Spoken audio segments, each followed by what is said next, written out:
Shalom Bapak Ibu semuanya, anak-anak dan rekan-rekan muda yang terkasih.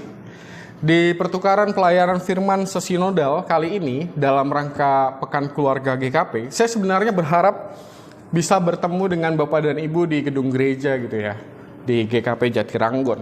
Bertatap muka dan kemudian ya mampir ke rumah orang tua, karena kan orang tua di JTASI. Tapi keadaan pandemi ini memang mengharuskan beberapa jemaat belum bisa kebaktian bertatap muka, belum bisa kebaktian di gedung gereja. Oke lah, nggak apa-apa. Semoga keadaan semakin membaik untuk jemaat di GKP Jatiranggon sehingga tepat pada waktunya nanti kita bisa bertemu di gedung gereja. Bapak dan Ibu bisa beribadah di gedung gereja. Mari kita lihat pembacaan Alkitab kita hari ini.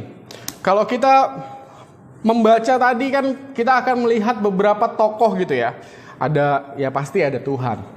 Lalu kemudian ada Yosua, dan kemudian ada pembawa tabut, dan kemudian yang selain bangsa Israel, yang satu tokoh lagi adalah Sungai Yordan. Kenapa saya masukin tokoh gitu ya? Karena sebenarnya salah satu yang paling penting di dalam perikop kita hari ini adalah Sungai Yordan. Khusus untuk Sungai Yordan ini saya nggak kebayang sama sekali, karena ya belum pernah ke sana juga, jadi saya nggak bisa membayangkan seluas apa sih Sungai Yordan. Yang pasti sih nggak sekecil sungai-sungai yang mungkin kalau misalnya di rumah kita deket sungai gitu ya, nggak mungkin. Kalau sungainya sekecil itu mah lewat aja gitu ya. Kalau saya ngebayangin Sungai Yordan tuh, karena saya pelayanan di Tangerang, maka saya ngebayangin kayak Sungai Cisadane itu, yang di dekat gereja Tangerang. Nanti kapan-kapan kalau Bapak dan Ibu ke Tangerang, pasti akan ketemu sama Sungai Cisadane. Dia luas banget. Dan saya ngebayangin Sungai Yordan seluas itu. Kita bisa googling juga sih di internet gitu ya, seluas apa Sungai Yordan. Tapi kita kan nggak tahu persis apa yang dihadapi oleh Yosua dan bangsa Israel pada waktu itu, sehingga mereka ditolong oleh Tuhan untuk menyeberangi Sungai Yordan. Kalau saya sih kebayangnya kayak tadi. Kalau Tuhan memang harus menolong dengan cara sedemikian rupa, maka memang seluas itu. Nggak bisa orang lewat sembarangan gitu ya. Kayak Sungai Cisadane lah. Sebenarnya yang menarik dari perikop kita hari ini bukan hanya tentang apa yang dilakukan oleh Tuhan, apa yang kita baca dalam perikop kita hari ini, mukjizat dari Tuhan yang kalau misalnya kita ingat-ingat, kok mirip-mirip sama apa yang Tuhan nyatakan dalam kehidupan bangsa Israel sewaktu bangsa Israel keluar dari Mesir dan dipimpin oleh Musa, gitu kan ya? Mirip tuh. Musa membawa keluar bangsa Israel, kemudian keluar, kemudian ketemu sama lautnya terbelah, bangsa Israel lewat. Dan sekarang ketemu dengan Sungai Yordan, Tuhan juga menunjukkan penyertaan yang sama. Di perikop kita, sewaktu yang terjadi adalah sewaktu kaki, gitu kan ya, di ayat-ayat paling terakhir tuh, sewaktu kaki pembawa tabut itu menyentuh air, maka airnya akan terbelah dan kemudian orang Israel lewat di tanah yang kering. Yang menarik adalah, kalau buat saya, yang menarik adalah justru bukan hanya sekedar mukjizat yang kita lihat dalam perikop kita. Yang menarik adalah latar belakang dari apa yang kita baca hari ini. Masih ingat Yosua? Siapa dia gitu? Orang yang dipilih oleh Tuhan untuk menggantikan Musa karena Musanya wafat. Bayangkan, siapa orang yang sanggup untuk menggantikan orang sebesar Musa gitu ya? Dan kalau kita ngelihat di pasal pertama, itu Tuhan meneguhkan, memanggil Yosua, meyakinkan Yosua itu berkali-kali gitu ya. Teguhkanlah hatimu, kuatkanlah hatimu. Itu berkali-kali. Hitung aja berapa kali. Di pasal pertama, Yosua saat dipilih oleh Tuhan perlu diteguhkan, diyakinkan berkali-kali sampai akhirnya Yosua mau. Dan bukan hanya Yosuanya aja gitu ya. Kebayang nggak dengan perasaan orang Israel sewaktu mereka tahu bahwa Musa wafat? Itu kalau misalnya ibaratnya apa? Ibaratnya ayam kehilangan induknya. Padahal kan bangsa Israel ada di sini nih di perikop kita hari ini. Karena siapa? Karena memang perintah Tuhan datang melalui Musa. Yang menyuruh keluar dari Mesir kan Musa. Yang menyertai di sepanjang perjalanan padang gurun kan Musa. Tapi kemudian Musa wafat.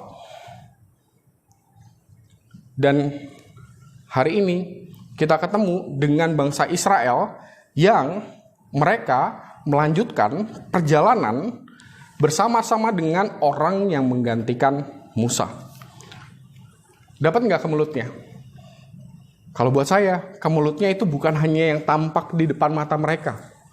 Bukan hanya yang ada sungai besar, mereka nggak bisa lewat, dan mereka bingung, tapi kemelutnya sudah ada sejak Musa wafat.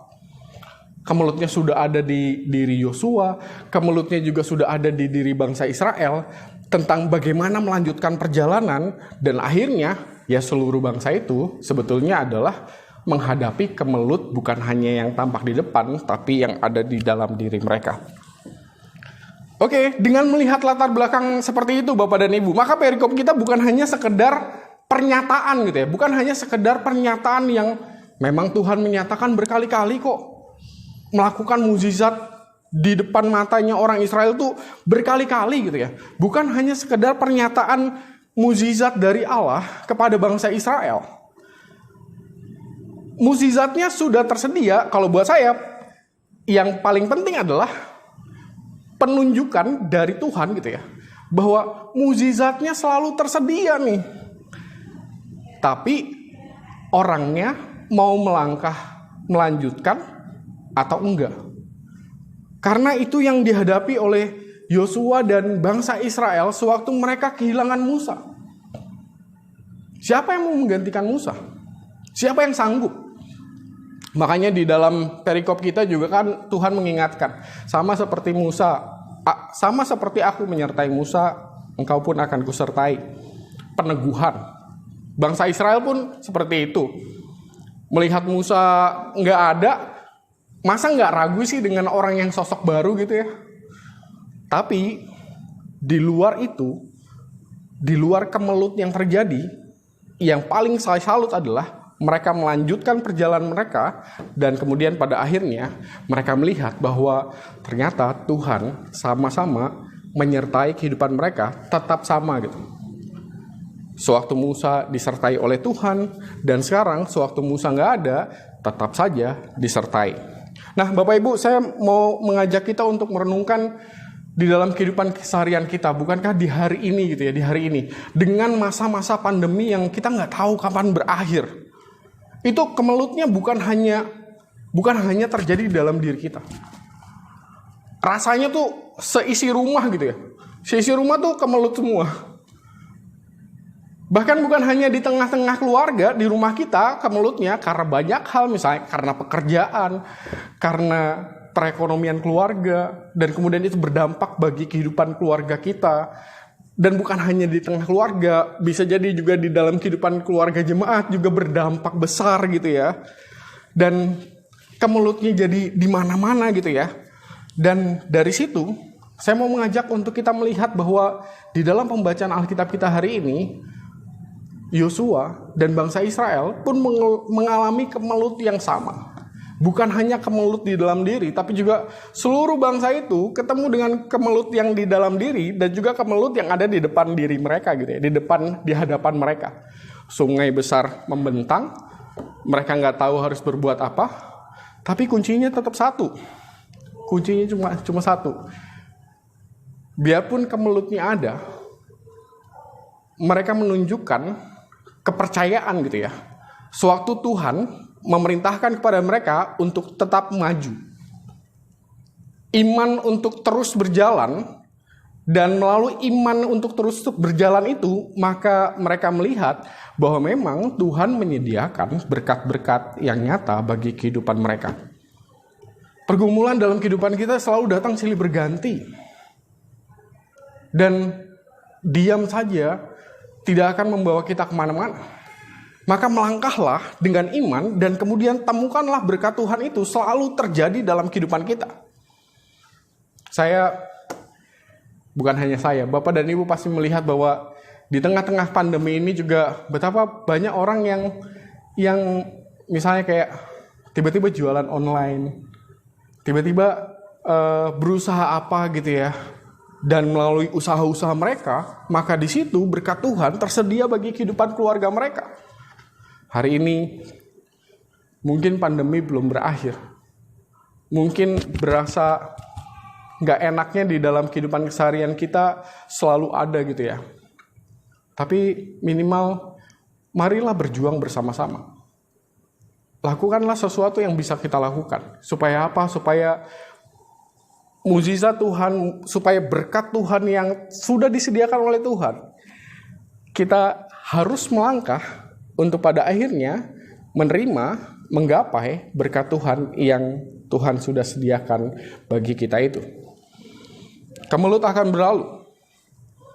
Tetap melangkah dengan iman, tetap melakukan apa yang bisa kita lakukan di masa-masa pandemi seperti ini, dan berkat Tuhan akan selalu tersedia tepat pada waktunya.